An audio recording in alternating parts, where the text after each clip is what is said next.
유엔이 정한 이 노인의 날인데요. 노인이 인간으로서의 존엄한 삶을 영위하도록 하자는 것이 이 노인의 날의 취지가 아닐까 싶습니다.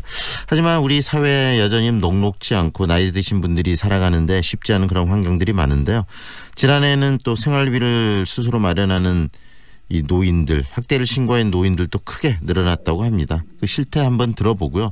노인들을 위한 정책들, 가장 합리적인 정책들은 어떤 것이어야 하는지 이야기도 들어보겠습니다. 광주대학교 사회복지학부 이용규 교수 연결돼 있습니다. 안녕하세요, 교수님.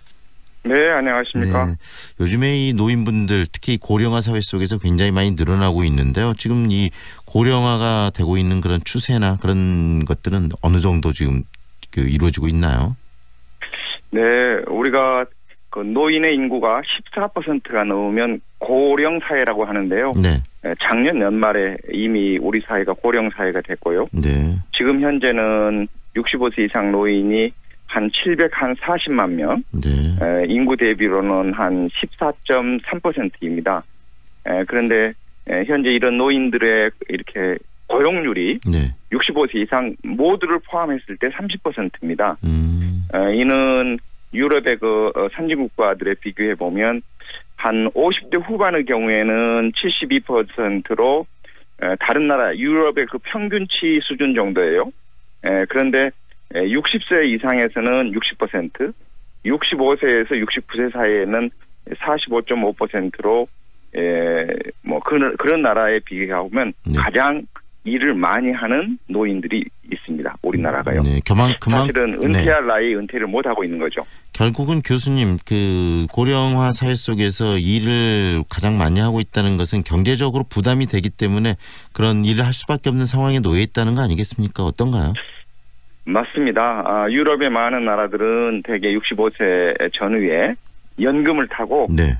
그 연금만으로 기본적인 생활이 가능한데 우리나라의 경우에는 국민연금이라는 것이 88년에 도입되었기 때문에 현재 노인 중에는 연금에 가입하지 않는 사람도 있고 네. 또 가입했다 하더라도 생활비가 충분하지 못하는 경우가 많아서 실제로 왜 일하시냐고 여쭤보니까 대부분이 네. 생활비 마련을 하기 위해서 일하고 있다 이렇게 말하고 있습니다. 결국은 이 노인분들의 삶 자체가 녹록하지 않다는 것을 또 단적으로 보여주는 부분이 아닐까 싶은데요. 그 일자리, 지금 노인분들께서 일하는 일자리들의 어떤 그 양질의 일자리인가 아니면 뭐 단순 노동인가 이런 부분도 중요할 것 같은데 일단 일자리는 좀 충분한가요, 우리 사회가? 사실 충분하지 않죠. 네. 왜냐하면 어르신들이 뭐 한 60% 가량이 좀 일을 하고 싶어 하셔요. 네. 그런데 실제로 이렇게 일자리를 구하기는 현실적으로 쉽지 않기 때문에 다들 주변에서 볼 수 있는 것처럼 청소라든지 경비라든지 이런 좀 힘들고 시간이 많이 드는 그런 일에 종사하는 경우가 많죠.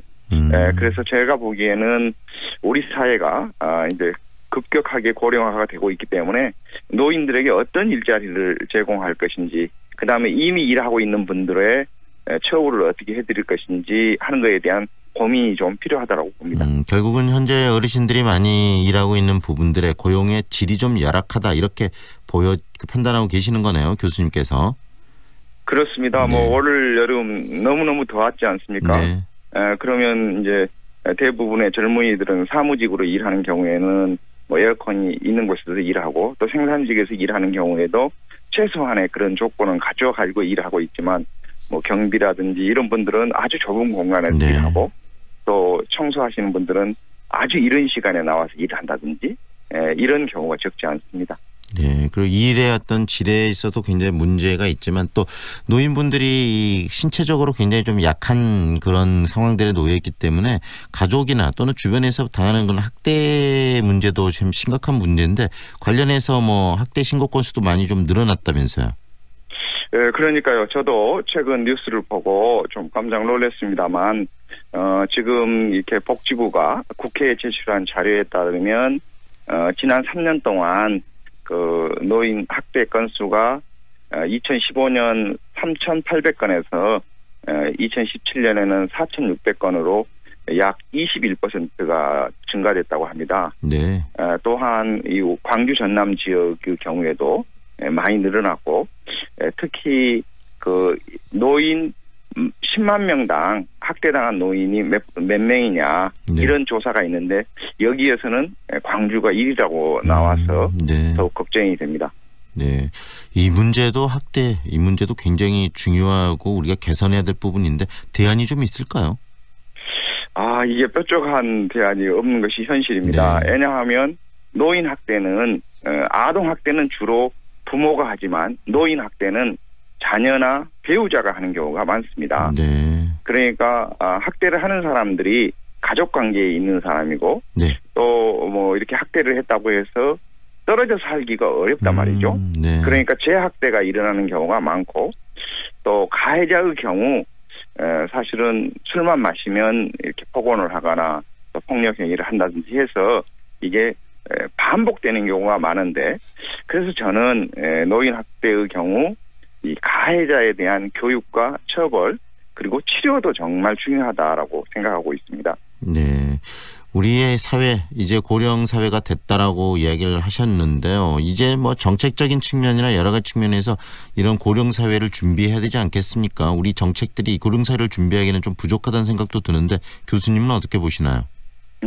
그런 점에서 저는 현재 노인들의 경우에는 기초연금을 우리가 조금씩 인상해주고 있지 않습니까? 네. 이런 방식으로 소득을 좀 보장해주고 그다음에 현재 중년층이나 젊은이들에게는 노후의 소득 보장은 국민연금만 한 게 없다. 네. 이런 것들을 좀 가르쳐주는 게 정말 중요하고 스스로 대비하도록 하는 게 중요하다고 봅니다. 또한 지금 노인들의 경우 의료비가 차지하는 비중이 굉장히 큰데 의료비는 결국은 건강할 때 지켜야 된다라는 것을 알려서 결국은 우리 한국이 지금 다른 나라에 비해서 굉장히 오래 사는 나라입니다. 네. 그런데 건강하게 오래 살지는 못해요. 그래서 건강하게 오래 사는 것이 결국 돈을 버는 거다. 이런 것도 우리가 좀 알려주고 그런 것을 생활화하도록 하는 것이 중요하지 않을까 싶습니다. 일단은 이 고령화 사회로 들어섰기 때문에 고령화 사회를 준비하는 첫 번째는 우리 국민 모두의 인식에 좀 전환이 필요하겠네요. 그렇습니다. 그리고 방금 이야기하신 것처럼 지금 국민연금 가지고 여러 가지 논란이 있지만 국민연금이나 여러 가지 연금이나 시스템들이 노후를 보장할 수 있는 가장 최고의 그 부분이기 때문에 그거에 대한 국민 인식 전환 그다음에 좀 더 적극적으로 정부가 이런 부분들을 홍보도 해야 되지만 시스템을 좀 정비할 필요도 있지 않겠습니까? 당연히 그렇죠. 지금 특히 아주 가난한 노인 전국에서 40여만 명은 그 기초연금을 받으면 그 다음 달 생계급여에서 그만큼 덜 주고 있습니다. 네. 그런데 이제 이렇게 아동이나 보육료라든지 대학생을 대한 국가장학금이라든지 이런 것은 공제하지 않는데 어르신들만 유독 공제해서 가장 가난한 분들이 기초연금을 못 받고 있는데 이런 부분은 국가가 좀 전향적으로 정책을 바꿔야 되지 않을까도 싶습니다. 네. 교수님 여기까지 들을게요. 고맙습니다. 네, 감사합니다. 지금까지 광주대학교 사회복지학부의 이용규 교수와 함께했습니다.